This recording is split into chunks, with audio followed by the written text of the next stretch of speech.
Okay, hello everyone. Be ready to start in just a moment. Making sure everything's working.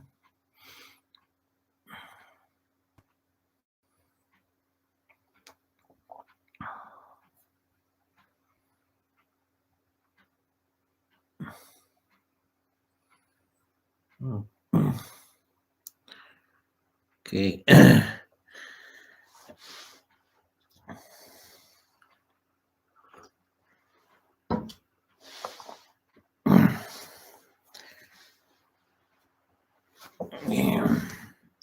Namo tassa bhagavato arahato sama sambuddhasa. Namo tassa bhagavato arahato sama sambuddhasa. Namo tassa bhagavato arahato sama sambuddhasa.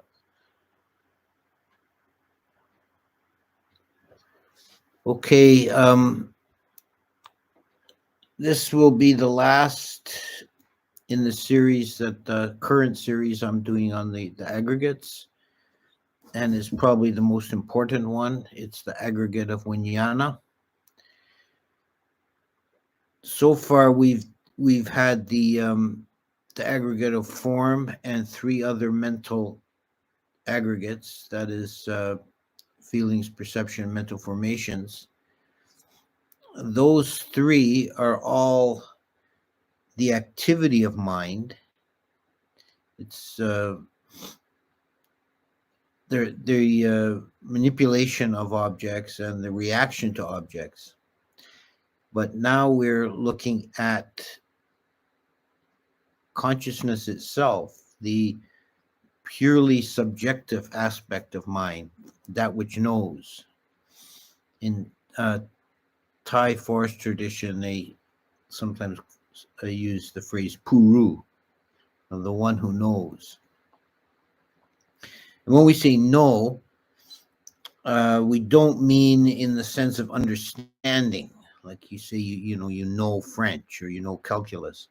We're talking about know in the sense of much simpler, much more immediate sense of experiencing, having an experience. And this is the quintessence of existence, the knowing mind.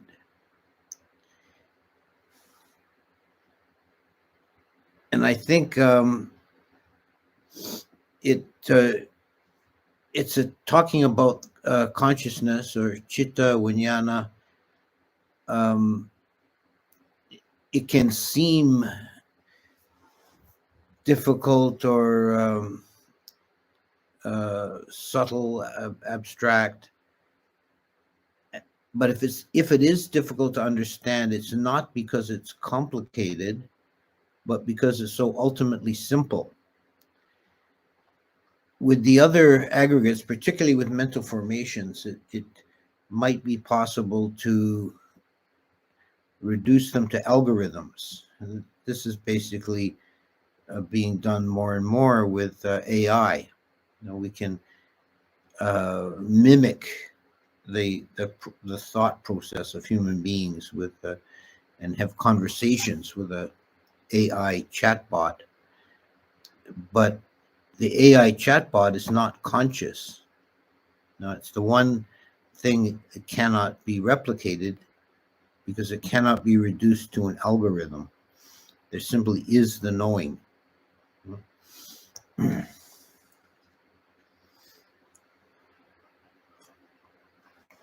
I think it becomes difficult, a stumbling block. Let's say a stumbling block to understanding the topic is baked into our language.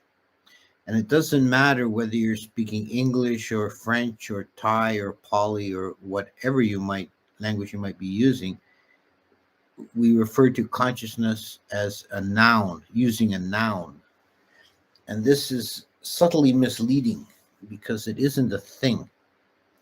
There's nothing that we can point to and say this is consciousness. There simply is knowing. It's a verb. There is experiencing, but there's no thing or no one experiencing. And and this is the actual essence of our existence, the simple knowing. Everything else is uh, auxiliary to that.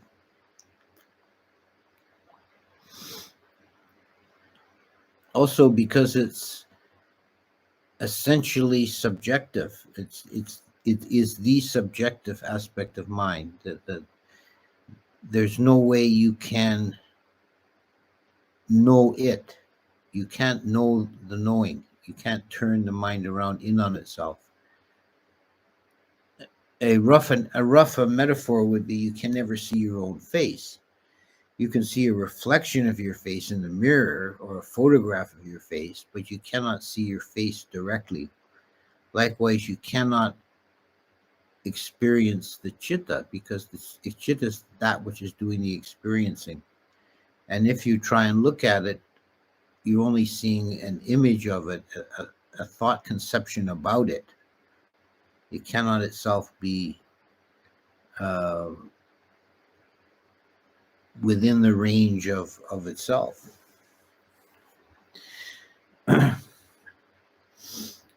Now, there are a number of theoretical issues that are raised.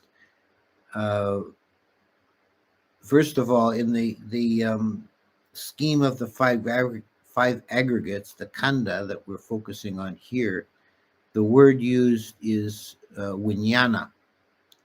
Now, that's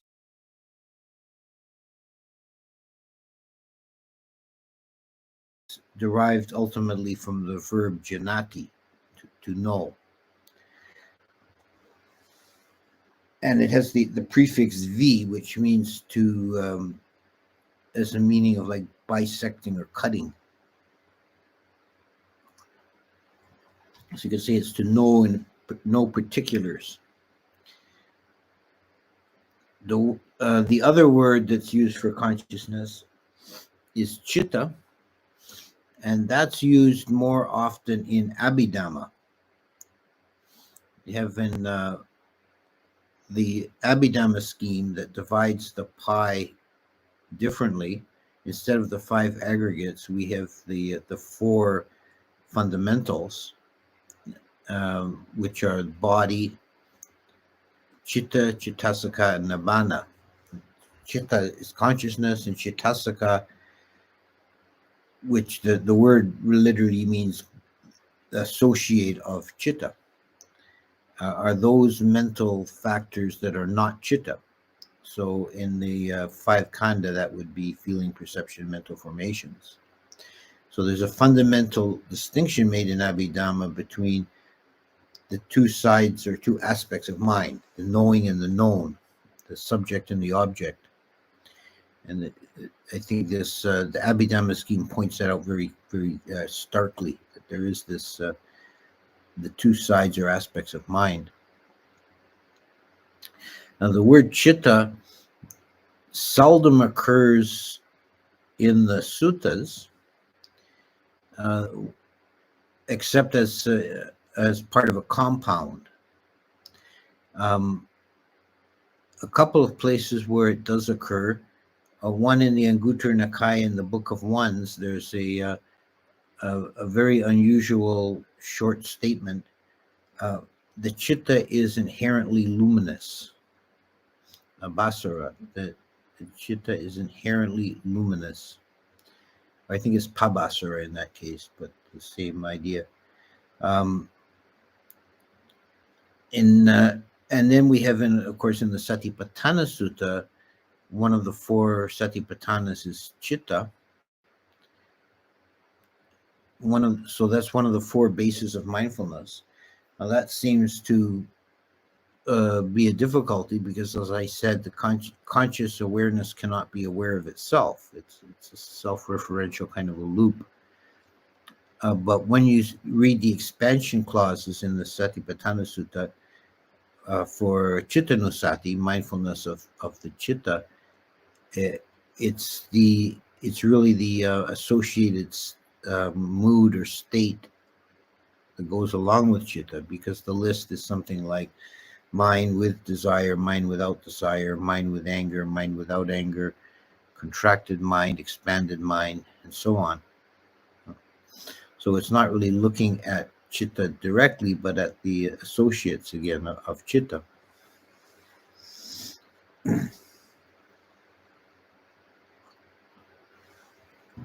Just as a small digression or side note here, one time years and years ago, I went to a lecture by a Tibetan Rinpoche, which was a very interesting talk that he gave. And Dzogchen was not the theme of the talk, but he did touch on it. And he said the whole idea of Dzogchen is looking at consciousness itself. And I didn't feel like in the public arena there, I didn't feel like it would be politically wise to challenge, as a Theravada monk, to challenge a Tibetan Rinpoche on a point of Dhamma. But it piqued my curiosity. So I talked to him after, one-to-one in private, and asked him, you told us that we should look at the knowing mind. Is that even possible? And he kind of hemmed and hawed and talked around the issue for a bit. Then he finally said, actually, no, it's not possible, but it's a very good exercise to try. And I thought that was very interesting. So that's a little just a personal anecdote. Getting back to the relationship between chitta and Viññāna, that's something that needs to be clarified. I think that they're sort of synonyms, but not quite. I know in the really valuable short book, The Buddhist Dictionary by Nyanathaloka, he says that they're synonyms, but I don't quite agree. I think there's a subtle difference between them. That the first approach would be to say that chitta is consciousness per se, or consciousness in the abstract, and Viññāna is the applied or practical realization or activation of consciousness in the mind stream. So we have the use of Viññāna in the Sutta Pitaka, which is used much more than chitta. Chitta is, as I said, quite rare in the Sutta Pitaka. Viññāna comes in here is one of the five aggregates. It comes in discussions about the sense bases, where for each sense there is a physical organ, an object, and a consciousness, or a Viññāna. So there's, for the eye, there's eye, chaku, eye object, Dhamma, and eye consciousness, or eye objects, I should say, rupa, and eye consciousness, chaku Viññāna. So there's, by this reckoning, there's 6 Viññānas, 6 kinds of Viññāna, as they operate through the 6 senses.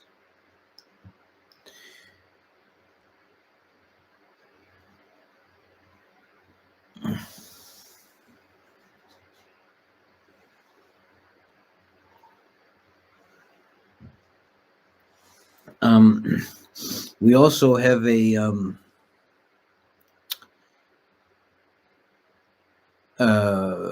problem, or a theoretical issue around the strictly defined use of chitta in the Abhidhamma, and the way chitta is used in the forest tradition, which is at first look, it looks quite different. It even seems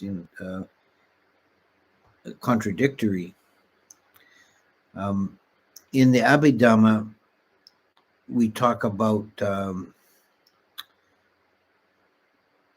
consciousness as occurring as a momentary thing. Like there's a chitta, a particularly unique chitta arises in each moment. that will be associated with a different retinue of chitasakas, and will take its own special, unique object. And it only persists for a moment, and then in the next moment, there will be a new chitta arising in the series. In the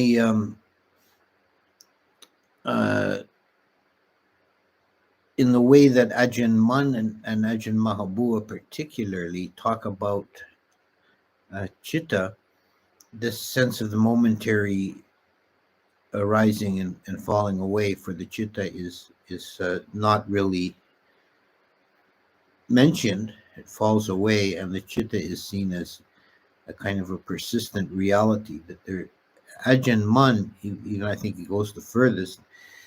That we have very little direct record of Ajahn Mun's teachings. We have mostly Ajahn Mahabua's talks preserved, and he was a close disciple of Ajahn Mun. But we do have a one long poem written by Ajahn Mun, and there's a lot of it's about the chitta, and he calls it the chitta outside the five aggregates.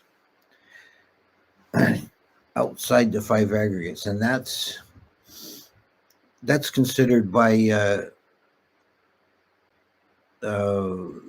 many interpreters as being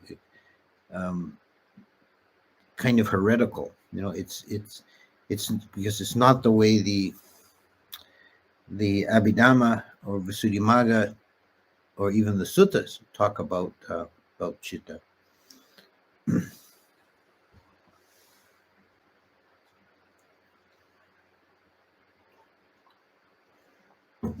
But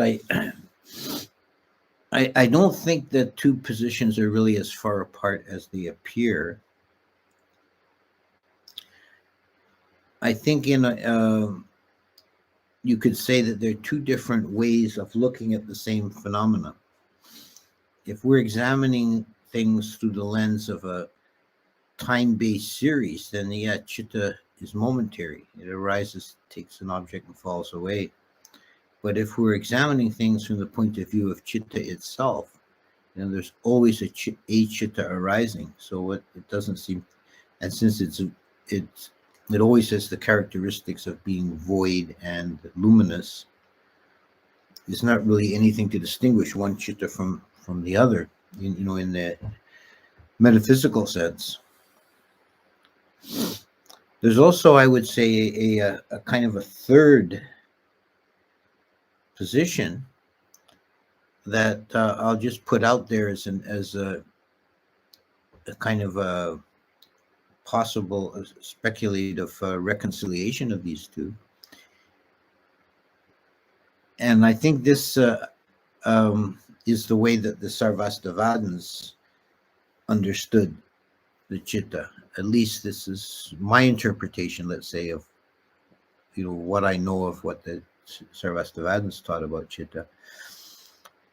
The Sarvastivadin school, very important early school of Buddhism, their name means all exists because their principal distinctive teaching was that past, present, and future all exist simultaneously. That time is an illusion. All exists. Sarva Vastavada. Sarva Asti Vada. Right. So, in their view, the chitta does exist for only a moment, as in the Theravada Abhidhamma, but that moment is outside of time. It's a timeless moment. It's a kaliko. And the Chittasakas and the Dhammas and everything else in the universe arises in the future and streams backwards in time into the past. And when it crosses the threshold of the chitta, we experience it as the present. And in each moment, then, chitta is taking a new retinue of chittasakas and is taking a new object. but the chitta itself only exists in this one special moment, but this moment is outside of time. Time is like space in the sense that they are constructs of measurement without any real fundamental reality.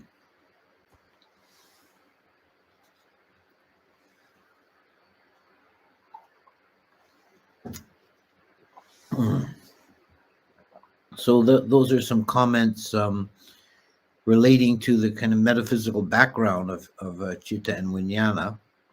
But let's, before we end, we should kind of go back to the first principles and look at Viññāna in the context of the 5 aggregates.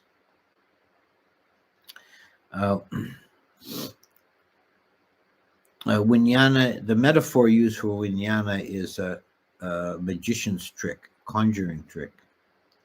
It's like pulling a rabbit out of the hat. Because Viññāna, in a sense, by knowing, it actually creates reality. This is the reality that we experience. Is always mediated through Chitta, through Viññāna.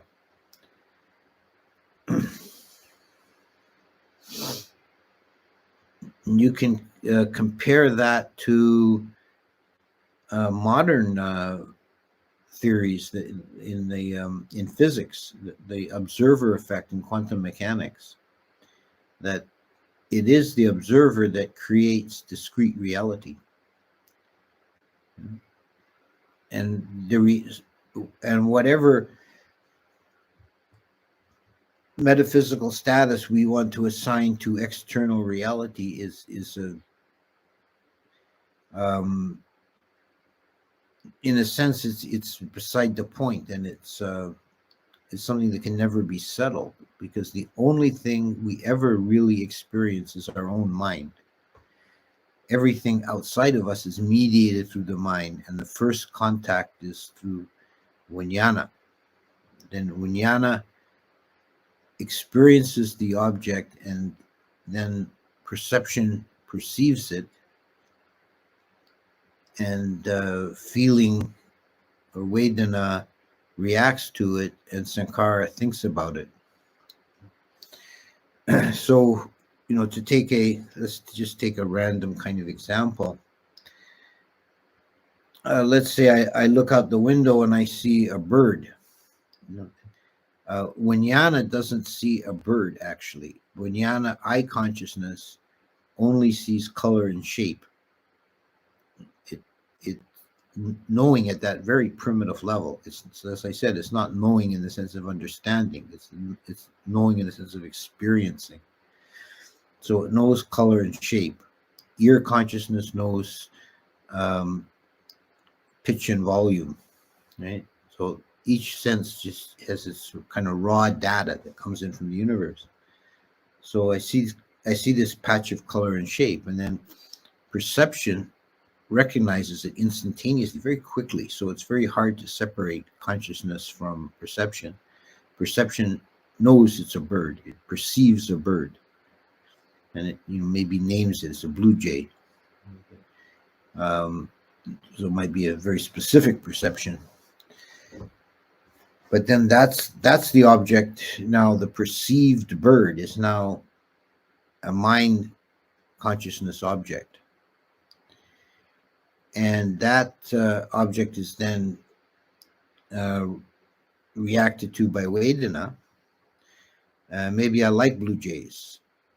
So then I have a mild, pleasant feeling arise. And then the mind passes all that complex on, and perhaps it's dropped at that point. If it's something trivial, I let it go. But sometimes then samskara will pick it up and spin more around it.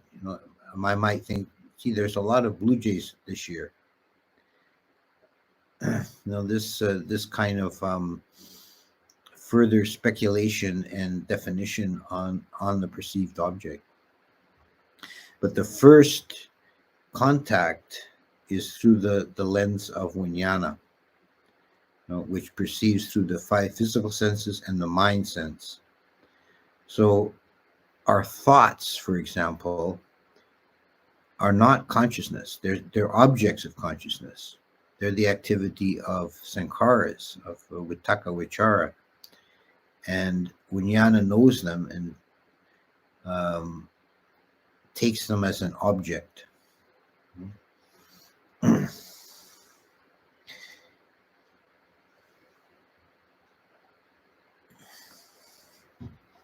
So the idea of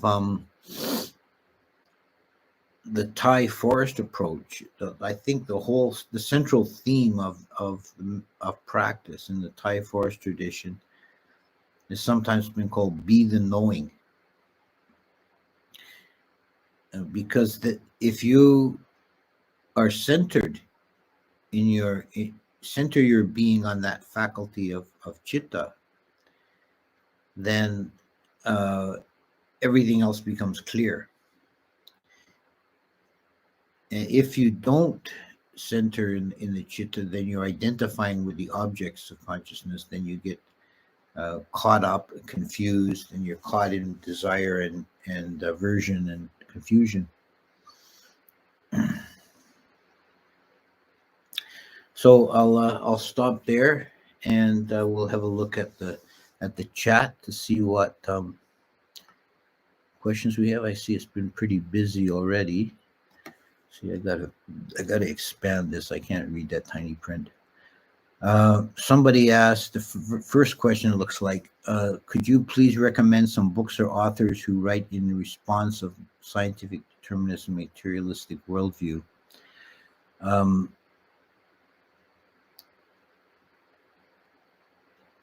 Yes, I'm trying to remember the name. There's one author. There's one author in particular. Let me see if I can find it in. Just going to do a search for what I think the title is.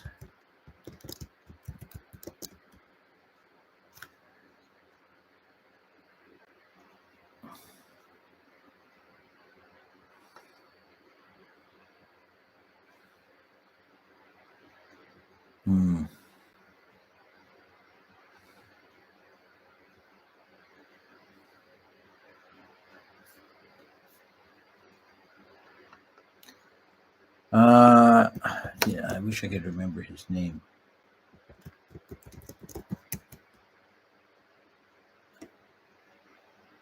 Oh yeah, here it is. Bernardo Kastrup. I'll type that into the chat. The idea of the world. He's a modern philosopher of mind who takes an idealist position, which is not quite the same as the Theravada view, but it's definitely a critique of materialism. His critique of materialism is excellent.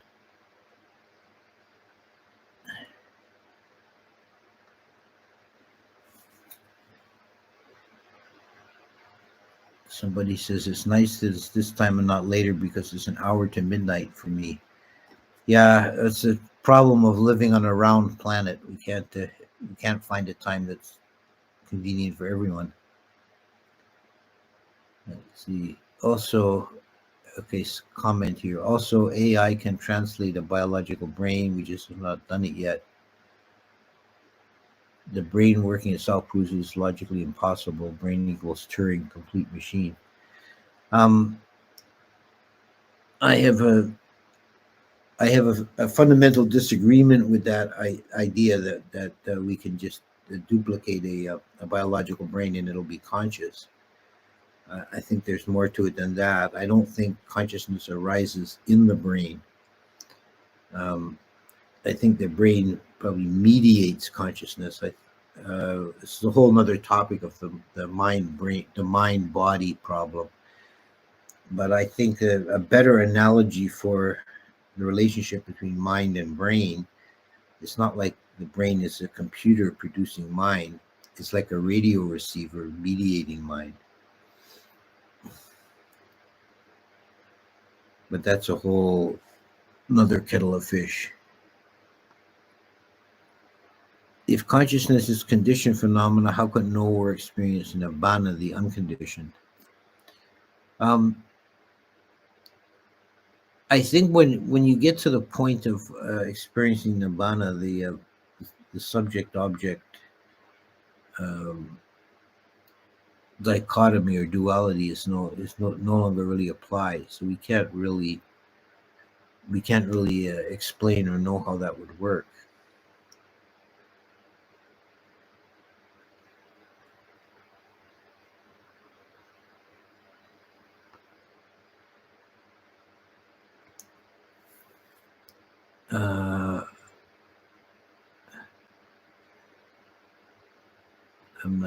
I'm not sure. I don't understand this comment. I don't think it is. I don't know what he's referring to. If it were not, animals would not exist in any form. So I'm not sure about that. What he means by that. Can you talk about neutral emotions and how they relate to ignorance? Well, neutral are neither pleasure nor pain.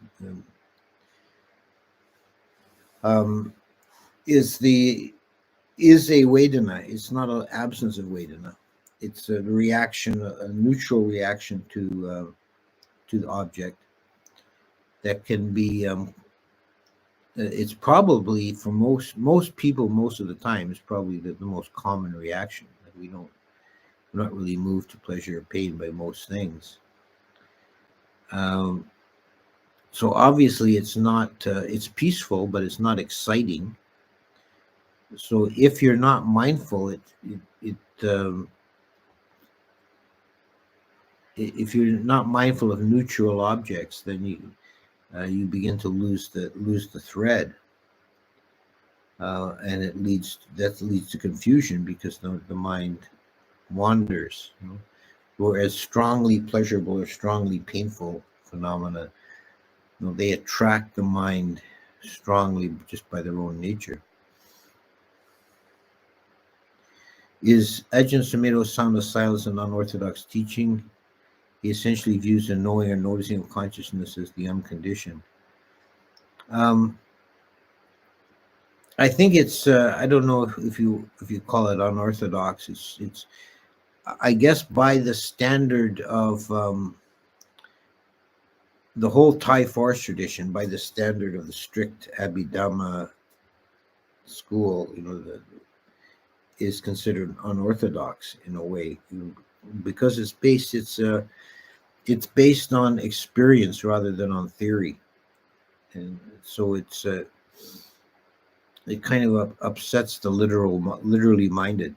But I think Ajahn Sumedho's teachings are quite profound. I think that they're worth studying. Are the Lokuttara Chittas maintained after parinibbana and continue to experience nibbana as the object? I keep telling everybody, don't get in. Try to avoid getting into speculations about nibbana, and because it's really quite useless and fruitless. It becomes just playing with words, because nibbana is beyond expression. It's beyond words. So most of these questions are really meaningless. Can you explain resistance and designation aspect of thoughts? I'm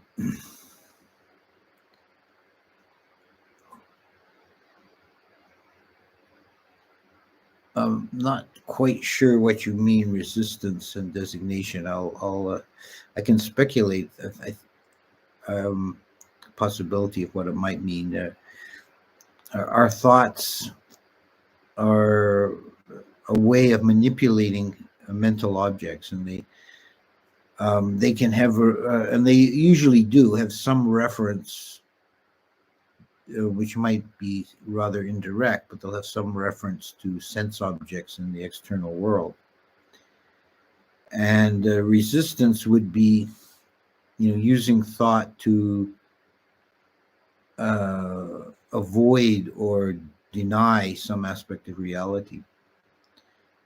Designation, I would say, is more analytic, like trying to make sense of the perceived objects.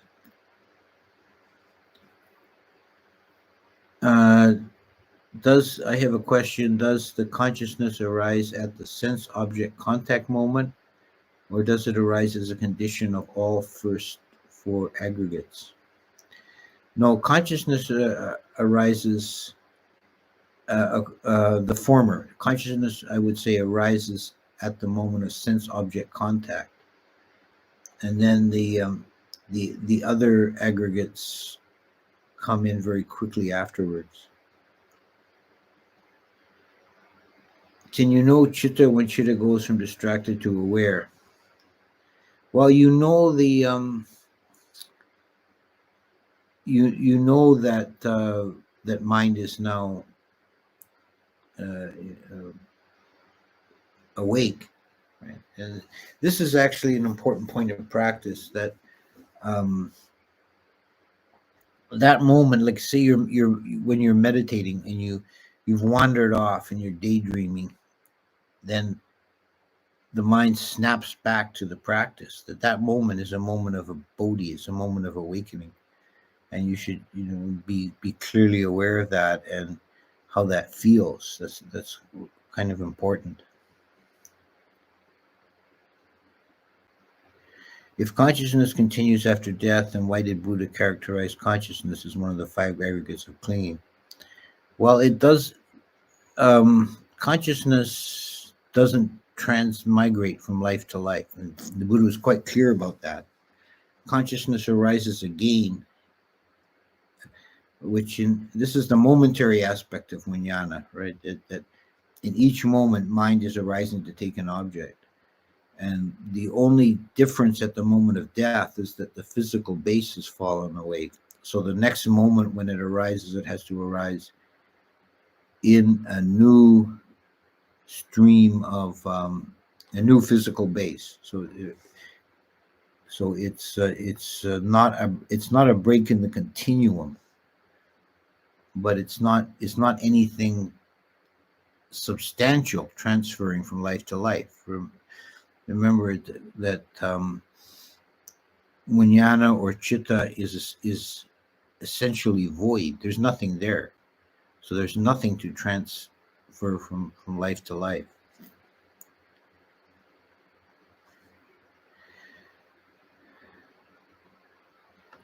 Okay.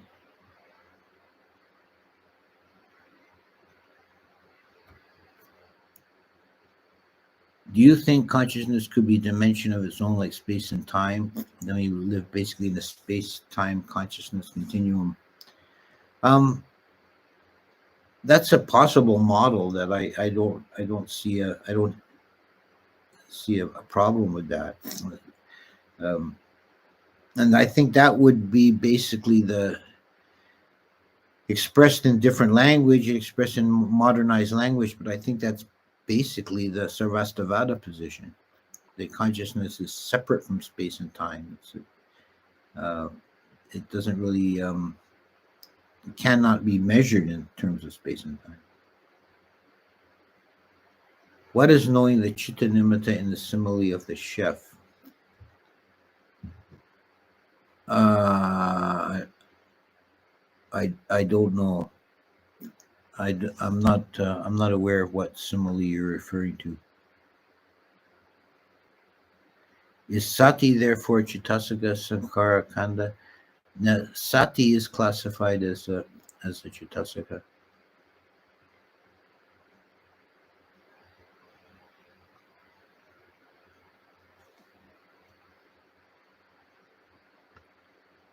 Is sankara aggregate the reason thoughts arise? I find myself often lost in thought.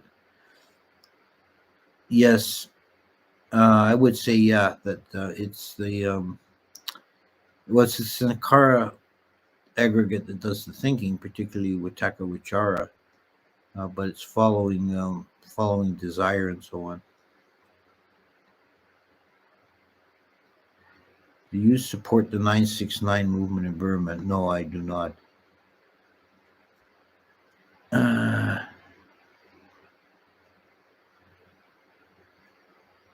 Is something that is outside of dimensions of space and time everywhere, nowhere, and exists all the time and doesn't exist at any time simultaneously, like an infinite sea of all possibilities ever? Yeah, I think that's sunyata. So, the emptiness, the great void, is because it's absolutely empty. It has an absolutely infinite possibility.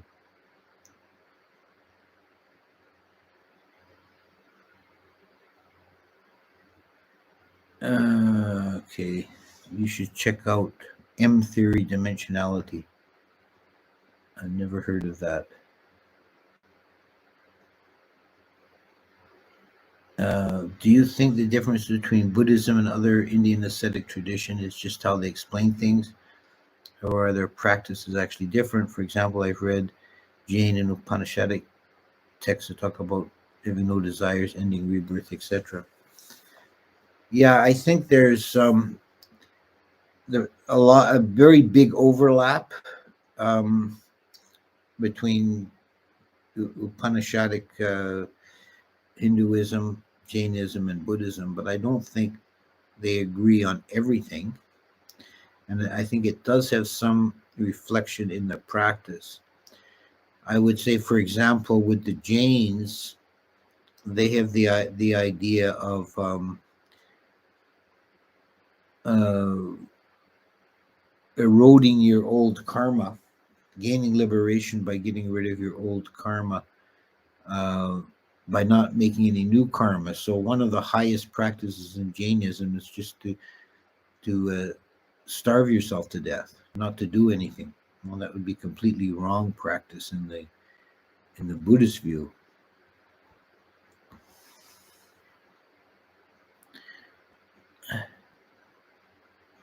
Is there any difference between or I'm not sure what that word is. I think it was a typo there. Oh, ear. I guess it means ear consciousness. Is there any difference between ear consciousness and sight consciousness other than what they take as objects? Can consciousness ever be separated from its object? No, I don't think you can ever have consciousness without an object. Uh, it's sort of defined by the taking of an object. I don't think there's any real, let's say, basic level difference between ear and eye consciousness, but just that they're operating through different doors, but they're still just consciousness. And there are people. It's called synesthesia. I talked to someone who had this. It's kind of a neurological um, divergency where they mix up sight and sound, and it's not in any way a hindrance. They still function perfectly well in the world. But this woman who had this, she told me that, like when she listens to music, she hears the sounds and sees colors. It causes in her, the sound actually plays back into her um, eye consciousness and produces colors. Is every moment conditioned by clinging? Every moment is until you're fully enlightened, yes.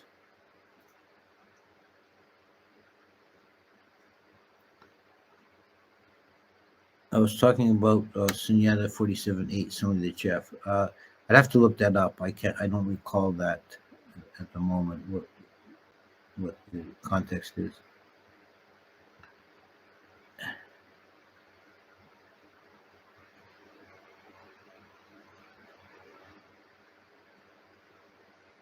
So for an arahant, is there clinging in every moment? No, arahant is beyond clinging.